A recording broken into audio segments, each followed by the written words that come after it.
Ja oleme nüüd mängujärgseks intervjuuks saanud kaamera ette Viimsi tööriista Marketi mängumehe Siim Pinnoneni. Siim, mis täna siis teie jaoks saatuslikuks sai? Eksisime söötudega, mängisime peaaegu kohad välja juba ja siis ääred võtsid meil söödu vahelt ära paar korda. Ja väga võrdne oli tegelikult kuni siin lõpuni ja siis ikkagi Serviti pani maksma enda kogemused. Et pakkusite väga palju silmaelu siin pealt, vaata, et mäng oli väga pingeline täna ja siuke mõnus vaadata.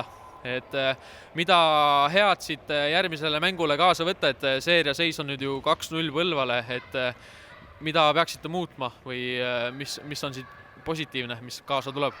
Pigem võtame kaasa selle positiivse, mis meil täna oli palju parem, olid rünnaku lahendused selles suhtes, et me suutsime Oganesovit tuua ilusti täishooga viskele ja me liigutasime palli palju paremini kui eilses mängus, et meil on vaja lihtsalt häid mänge saada rohkem ja siis me läheme ka paremaks. Aga suur tänu ja edu teile järgmises mängus, loodame, et see seeria nüüd 3-0 ei lõppe. 3-0 oleks igav küll jah natuke, aitäh! Aitäh!